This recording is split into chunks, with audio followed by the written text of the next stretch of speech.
Welcome to the NBA desktop. Yeah! The NBA draft lottery with the fucking ping pong balls and all that shit happened last night. Here's the moment of truth from inside Ringer HQ.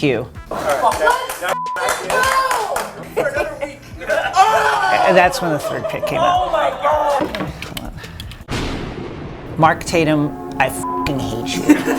Your fucking stupid fucking smile on Yeah. Can you not smile for once? What is even your job? You just do all the shit that like Adam Silver or Kiki Vandeweghe can't do. It's like go pick up the dog shit. Okay, send Mark Tatum. Mark! Let's look at every picture of Mark Tatum. So basically what I do is, back in the other room, they have the popper. You know, that does what the order is. And then they bring me the envelopes in order, and I open them up. Number 8 pick goes to the Minnesota Timberwolves. Mm-hmm. And what else? That's it. Okay. What's the advice here? I don't have any advice. Mark Tatum, just make another face. Look at, just make any other face than this face, Mark Tatum, because I can't anymore. Anyway, the Pelicans. Here's how you know it's rigged. 6% chance of getting the top pick. That's a 94% chance that they don't get it. Anyway, 96% chance they don't get it. 94% chance they don't get it.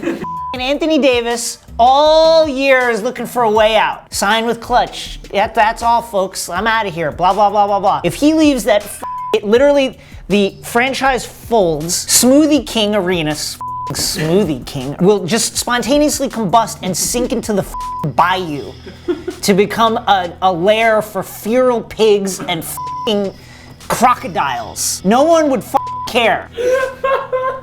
But then they get Zion, and even if Davis doesn't leave, now all of a sudden you're not gonna have the crocodile nest issue? Yeah, that's fishy. Mark Tatum, big shit-eating grin on his face, as usual, and I think he knew something. And now, we would be remiss if we did not invite the Ringer's resident Pelicans fan, former resident of Louisiana, Micah Peters. What's up, you broke my...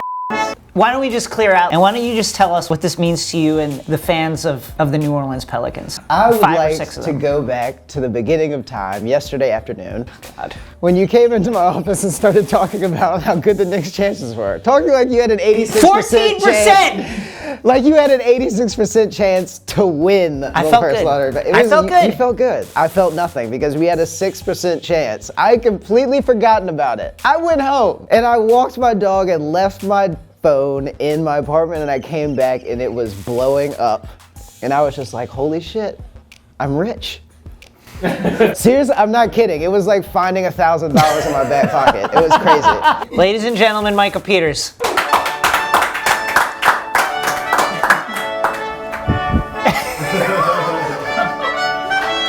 Goodbye. Here is Kyle Kuzma. Adrian Woj is out here talking about how the Lakers want to make moves, and Kyle Kuzma was like, huh? And it gives the Lakers a chance to get another asset to go after Anthony Davis in a trade. Wow, this is going to get interesting. And Woj doesn't give it. Woj in front of your face. Jason Gallagher's wife and son, they're thinking about getting rid of him and going with a higher earning father who can be more loving towards his son. That is mean. That's Woj. It's not me. Yeah, the hand of the kingpin. I'm sorry, but here's why that's whack. It's a weird look. Now I saw you're LeBron's like little assistant. LeBron, how would you like to move me to New Orleans for Anthony Davis? What's your... Yeah, that's fine. We'll swatch it. Mark Tatum. Goes to the New York Knicks. Look at how happy he is to do it too. Look at this. Look at how happy he is to do it. Now, does he get as happy with everybody else? Let's. The Memphis Grizzlies. No, is he? No, see, not nearly as happy. The New Orleans Pelicans. See, let's look at it again. 1 second. Mark Tatum, why is he a piece of shit? I don't know how to respond to that. All right, fine. The Los Angeles Lakers. See, look. Wait. Fine. That's fine. The third pick goes to the New York Knicks. He puts a little more. He puts a little more on it. A little more. He puts a little bit more on it. Rich, you are our only hope now. The only thing that's keeping me going right now is the idea that KD is coming to New York City. Make it happen, Rich, please. I love the boardroom. I've watched it so many times. My favorite episode of the boardroom is when they go to that room where they decide stuff in a business. Yeah. And they have the businessman people there, and they're like, hey, in the boardroom, what are you talking about? Yeah. What's going on in the boardroom? And he's like, business. And Katie's, yep. I love that one. The boardroom. This is a weird episode. I know. And now, with some draft knowledge, bringers on Danny Chau. Danny!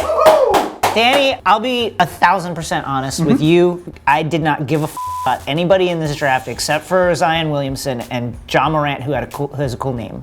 Tell me what is down there in the dregs of the draft.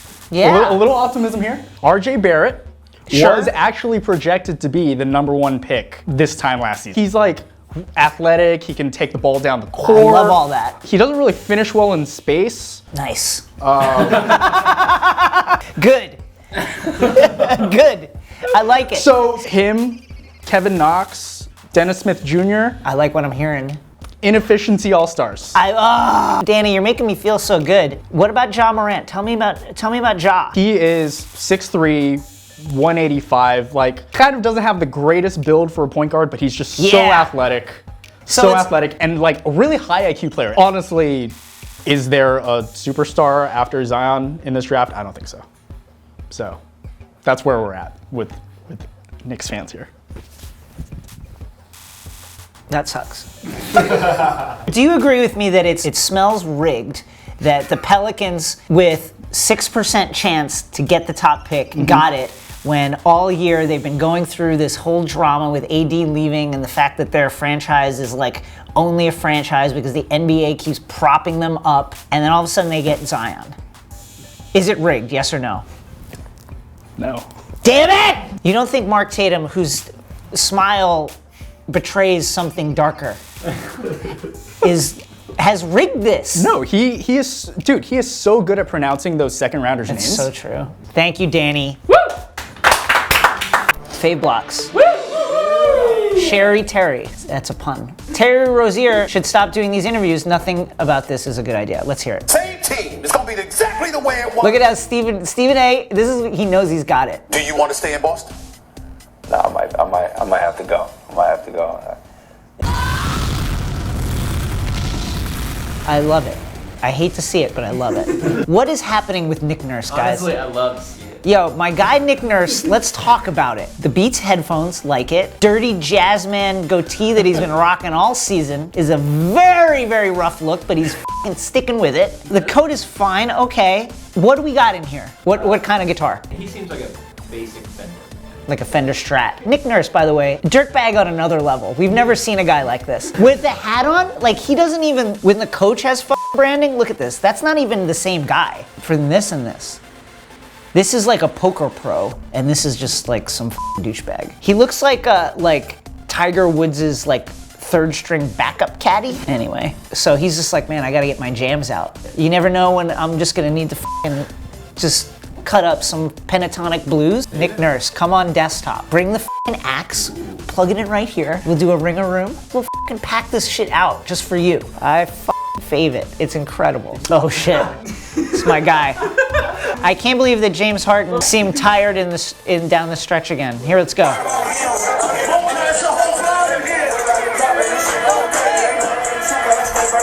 Wait, hold on.